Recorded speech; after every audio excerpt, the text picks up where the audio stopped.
Welcome back, everybody, to the Denver Dzogchen podcast. I'm here once again with Joseph Wagner, and we're continuing our series on the Eightfold Path. Today's topic is right livelihood, and this is very interesting and so crucial. You know, we live in a time of capitalism, for better or for worse, where it can get real messy real quick when it comes to what we're doing for our livelihood and how we're making a living.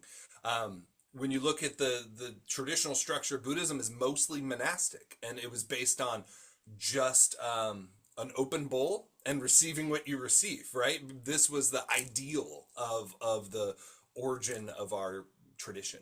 So we're in a pretty far removed place from that. Capitalism in a lot of ways could be the opposite of this kind of mentality. So Joe, maybe you can give us an introduction to what livelihood looks like today. Great question. I like this topic, and I think it's very interesting because uh, it engages all of us, almost everybody. I mean, I hardly know anyone who doesn't have some sort of livelihood, even if their livelihood is living off the proceeds of their trust fund in the stock market, this kind of stuff. So it's something that affects all of us, and I think it has a deep because work is such a big part of at least Americans' lives, probably everyone in the world now. It's a major thing, major. It's the biggest time sink we have for most people. Most people are working a lot more than they're practicing, even if they're practicing a whole lot. Just because the average work day is 8 hours, plus you got time to get ready, time to go there, time to leave, time to come home, time to recover, lunch. It's like most of your waking hours. So we have to figure out how to bring that on the path. That's the main thing, which I know we talked about before. But in terms of right livelihood, we want to avoid, obviously, we want to, before I say that, let me go back to what I said in the last podcast. Whether you have the rightest of all right livelihoods or the most negative, it's gray. Everything is gray. Even butchers do positive things, which we say that traditional butchers are, that's a real negative where you're killing. And even heart surgeons who are saving people's lives, or EMTs, people who are literally saving people's lives every day, they have a lot of negative involved with that. Everything is gray. We just want to head toward the lighter gray side of the side of the thing. And if we can, that's awesome. We want to avoid, if your job is making landmines, it's time to find another job if you think of yourself as a practitioner. Even if you're saying, oh, money, pay me home the whole time. You understand what I mean? It's like we want to avoid extremely negative livelihoods like gangsterism or extortion or running circles of prostitutes, something really negative. But we have to recognize that all of our livelihoods are mixed. It doesn't matter whether, like Damien's a teacher, this is amazing, but it does support an unfair environment in some ways, and we just can't do anything about that. So there's kind of two levels: the actual job and what its outcome is, and then how we approach that job and how we do it. Many of the Mahasiddhas had these crazy jobs like arrow maker, which why were they making arrows? They weren't making them for sport. They were making them to kill, whether it was animals or humans. It's not a livelihood that would be like working for Lockheed Martin. It's like not a good thing. And yet they became siddhas. So obviously the main thing is what we're doing with our minds in those jobs. But because we're spending so much time doing these jobs, we also want to have a job that we can be proud of. We can feel as wholesome, like we said before. Yeah, and when we look at, there's those stories about the Mahasiddhas, et cetera, they came in a system with a caste system, right, where there wasn't social mobility. And so the point was that even in the dark position they were in, they were able to attain something. One of the positive things about our modern world is there is room to move. You can get another job. You're not stuck, mostly. But yeah, the complexity of it, like my wife works as a waitress, so she serves alcohol and meat, right? Like there we can look at something that seems kind of benign like working in a restaurant, but there is different things that we can see that aren't so straightforward. And so maybe you can talk a little bit about how we can examine what we are doing and then also how to like transform that in some ways that are more positive. That's good. Yeah. I suppose that we should just take a look at our individual job. Like, let's say you work in the grocery store as a checker, or work at Costco or something like that. Now, to me, that would probably, unless the operation is owned by true gangsters or some kind of terrible working conditions that you're sort of perpetuating by being there, probably, you know, I guess we should probably draw a line down the center and say, is it a wrong livelihood job? There are not so many of those where it's actively negative. Or is it right livelihood? We should try first just do an analysis of our job and see which side of the spectrum is it on? Most are on the good side or the okay side, at least, the less gray, the more white side. If you do have a job where your job is making hand grenades or landmines or electrocuting people or being like an exterminator, actually. This kind of stuff, although there's some positive in it because you are dealing with people's problems, the karmic weight of killing tons of rats or whatever is definitely not good for a practitioner. Here we're talking straight practitioners. Who else is listening to this anyway? I think that a basic analysis is enough to figure out, like there has been a lot of corruption in the police forces around America that keeps coming out. Does it mean police officers are bad? Oh, I know police officers, and I'm so grateful to them and for them. It's like it's not easy to find jobs that are really, really negative. Now, if your job is cutting cows' throats in a slaughterhouse, then it's time to shop around and do something else. But most jobs don't have that. So I'd say that's like level one of analysis. The next level is the more complex one. Let's say you do. I mean, I have several friends who work for government contractors who do a lot of negative stuff, like say Boeing or Lockheed Martin, where they are making landmines. Whether these people are not the actual landmine makers, but they might be designing the guidance system for missiles, and a lot of people in the sciences are involved in these things. Are those right livelihood? I would have to say probably not. Probably not. There's a defense, there's an act, a sense of defense, and you are supporting your family. So there's some positives, but in general, probably not. You work for Palantir or something like that. It's probably bad. So for that kind of thing at the next level of analysis, you have to see how much you believe in karma, right? I Everybody just had the makes their thought, like, own even choices. I own some mutual funds. I've never thought to check whether or not some of those mutual funds support military. So it's something I need to examine because It's that really true. And we can be as fine as we feel we need to be. I was going to get to this when I said, like, those of us, not myself, uh, who are fortunate enough to not have to work, right? I know quite a few people who are in that position. Either they made it big and they put their money in the stock market previously, or came from families or whatever. Do you let's say you just, you're a Buddhist and you're very generous and whatever, but your money comes from the stock market and it's spread out in a mutual fund that follows the indexes and money is made in organizations like alcohol distribution and weapons and pharmaceuticals, things that are at the very best questionable and yeah, maybe quite negative. Should you look at that? Probably. Probably. Can you maybe offset some of it by being generous with the money you get? Sure, but we want to be as wholesome as we can in all areas. There are mutual funds which are, socially responsible and pay attention to where they're putting their money. And should we invest in those? Yes. But is it absolutely required? No. It depends on how much we're really trying to protect our leisure time to use for practice. That's the most important thing. So if you could get into the finest of fine checking and where you buy your pet food, where are they sourcing this, and if you have time to do it and you feel motivated, of course that's beautiful. But at some point, we realize we are all in the gray zone and we just have to limit that as much as possible. Same thing with our livelihood, right? You want to have as good a livelihood as you can.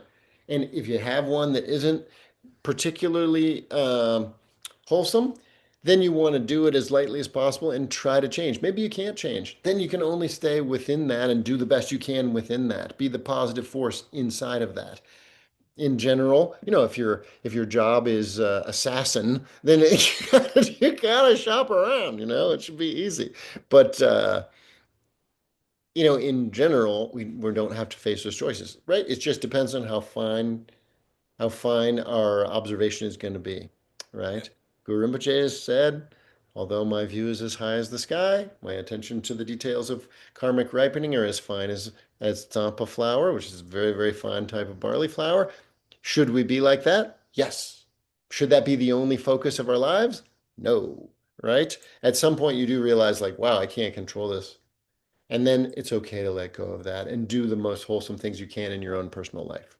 That's how Yeah, I. in all of these cases, in all eight of the Eightfold Path, the right in it ultimately points to being in the nature of mind, right? Like it's not any particular karmic activity. The aim is to be out of samsara. That's the whole goal of each one of these. So we want to have our job not keep us in samsara. We want our actions to not keep us in samsara.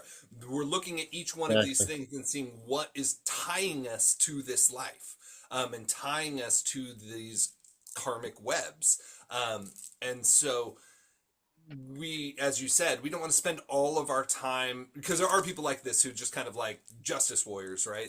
And they just are obsessing over every minute detail. And although that's probably virtuous, that's Mm, not the most beneficial thing you can do with your time. You can spend more time in practice, which is more beneficial than even these kind of socially virtuous actions. And so I think this is worth discussing, at least briefly, um, how that's not there are I've met Buddhists who kind of become that, that's what they think they're supposed to do, is just go like fix the world, right? Go fix samsara in on some level, and that's actually a detraction from the Dharma and not pure Dharma. So sure. maybe you would talk about that a minute. I mean, who am I to judge what people are doing? But uh, we want to keep it balanced. The main thing is balance, right? Should you be aware of where your money is coming from? Yes. Should you make it the only thing in your life that matters? No. Because you're only going to find as you do it more, as you make closer and closer analysis of the situation, that it's harder and harder to determine whether it's good or not, whether it's truly wholesome. All things everything in samsara is a little bit broken, right? Yeah. That song from Bob Dylan, everything is broken. This really applies to our lives. Everything is kind of mixed and gross if you start to really look at it, right? I mean, is it good to flush the toilet after you use it? Yes. Is that process like completely environmentally beneficial and stuff? No. So, what are you going to do, right? You have to at some point make choices about protecting the opportunity that you have in this life. Everybody, well, maybe not everybody, but many of the people listening to this are practitioners. They have connected with the teachings and they have the opportunity to make progress in this life. What you do for a living is a factor, but it is not the only factor, and it's not even the most important factor. It is one of the aspects of the path that needs to be taken care of to have maximum merit generated, because through maximum merit we have the opportunity to really practice in the best possible way. I'm with you that practice is the most important thing, but we don't want to support our practice with a job that's extremely negative. And we have to decide where that is and how much we can tolerate in terms of that kind of thing. For some people, they can tolerate more, and what they think is okay, maybe I would be freaked out by. But as long as they can stay focused and in balance in their circumstances, then it's probably okay, right? Yeah. I think that's the primary way to look at it. And perhaps one of the most dangerous traps in the modern world is the pursuit of more and more money and a more and more stressful job, because on this spectrum of how much the job detracts from our ability to practice, probably I don't know too many butchers and assassins, but I do know people who think about work all like admin in schools. Hell no will I get involved there, because those people never leave their job. They literally have to be responsible all the time, get phone calls at 2 in the morning. Their work is their life. That for me is the most dangerous thing I could do with my livelihood. Part of why I chose being a teacher is because I can somewhat integrate practice into it. It's a virtuous activity. We're focused on learning, but it also isn't. I have summers off and I have shorter days, and these things allow for more time on the cushion, which was my main reason for choosing this career. So I Beautiful. think we can think about it on other levels other than just ethics, but also like how much is it conducive to your practice? This is really, I think you brought up something that's worth really looking into. In Buddhism, what is good is what provides an opportunity to get out of samsara. And what is bad is what makes samsara more attractive or harder to get out of. And that's the same thing with your livelihood. What you said is actually more of an issue than these kind of like obviously negative jobs. Like, how many landmine makers are there? I'm sure there are some. And is it good? No. But that's a very small percentage, right? And those people are probably not like, oh, I got to get home and do some mantras. No, it is anyway. So it doesn't matter, right? But the people listening to this and you and I and our sanghas that we're involved in, they have this special opportunity to practice the Dharma. So what is good is a job that supports that, like being a teacher. Teacher is like about as good a job as you can possibly have. Is it 100% good? No, because nothing is 100% good. Excuse me, but it's much better than most jobs. And one of the ways it's one of the aspects, I myself was a teacher for several years, is that supports that notion that it's a good thing is the amount of time you have off, right? My brother is an executive and he is required by his job to think about it 24 hours a day. It's very stressful.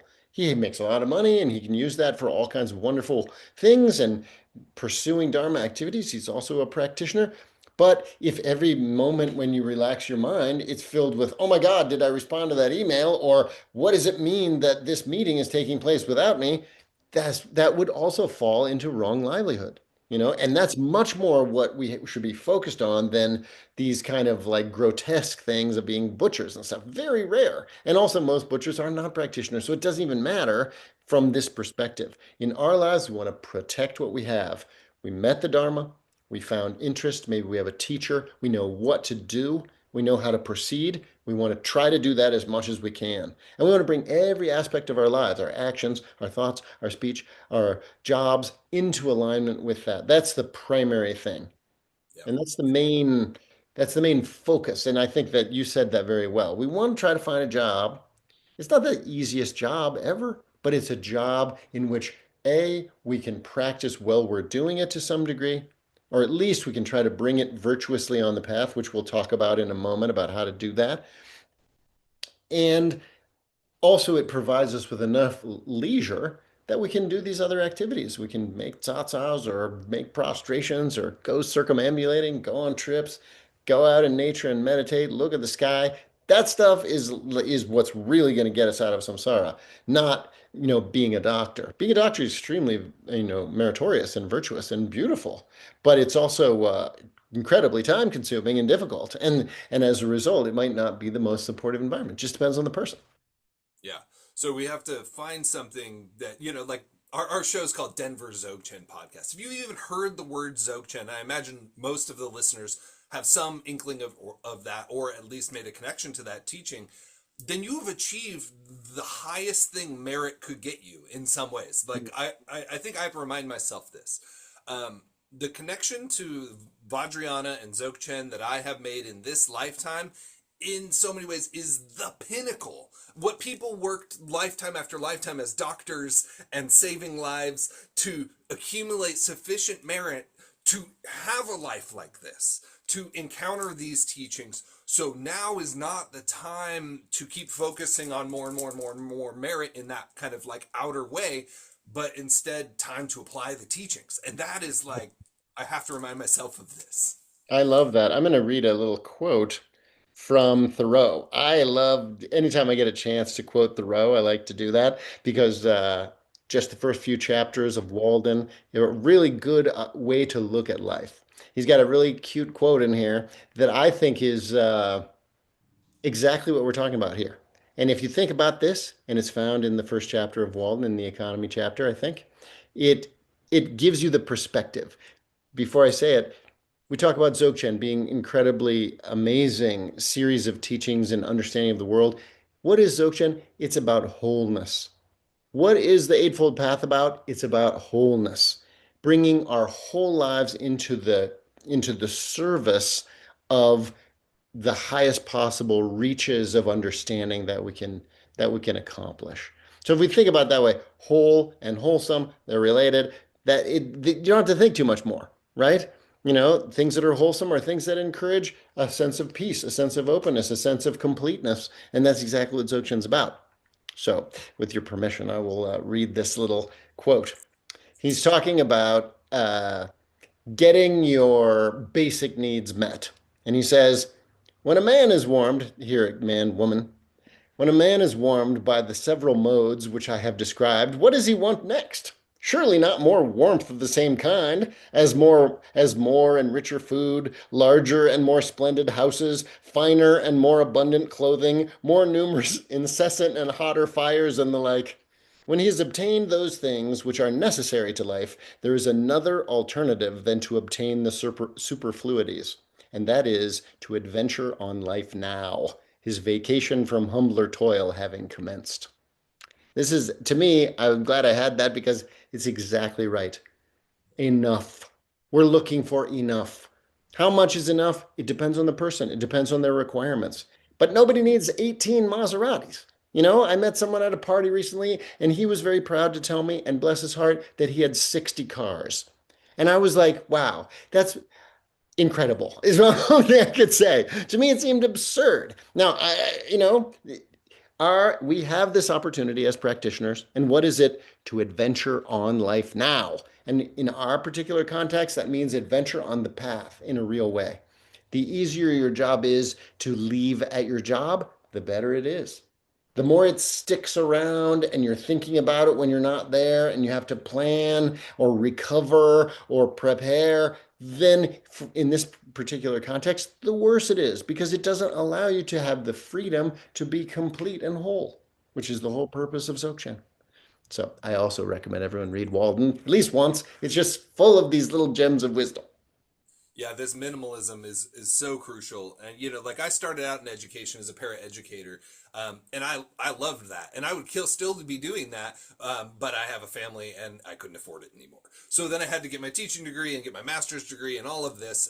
So to some extent, you get entrenched by samsara. But to those of you out there who do not have these responsibilities, do not feel the social pressure to climb the ladder of more and more responsibility, as Thoreau so brilliantly saying, when you have enough, then recognize that as enough and use your moment for these higher things. Because hedonism and the pursuit of luxury, although it might be the American dream, it is not the Dharmic dream. This is the opposite of the direction we want to go, and it is so easy to give in to social pressure, right? And this is one of the 8 worldly concerns, right? That we can really have this worry about how we're perceived. Do I have a job of good standing, right? That's a dangerous and samsaric thing to have pushing you around. I know many people, most people I know, that's a major factor in why they're doing everything they're doing all the time.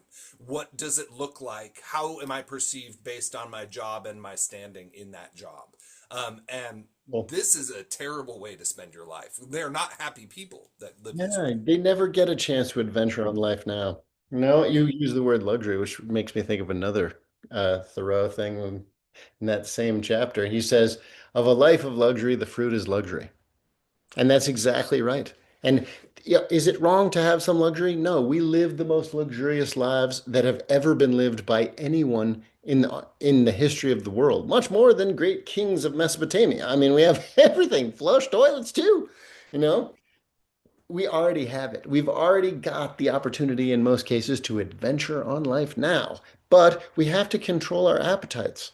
Buddhism is mostly about controlling your appetites. If you're a monk, of course, a nun, you're not supposed to have any sexual interaction at all. But for ordinary people, it's not a problem. It just needs to be supportive. Supportive for your practice, supportive for your heart, supportive for your partner, supportive for the environment, like we talked about in the last podcast. It's the same with our jobs, right?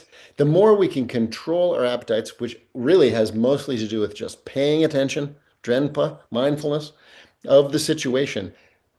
Surely we don't want more and hotter fires or larger and more splendorous houses. Actually, that's what everyone does want. He's making fun, right? It's even written in the 1800s, but it was the same then. People do exactly want more fancy carts for the horses to pull in those years, or bigger houses made out of better materials with more empty space in them. Of course, we all want that a little bit, and it's okay to have it a little bit. But it's very foolish to pursue that as your main goal, because then whatever you're doing, it can't be right livelihood because it doesn't free you to do things that have nothing to do with money. I mean, that's what's most important as practitioner.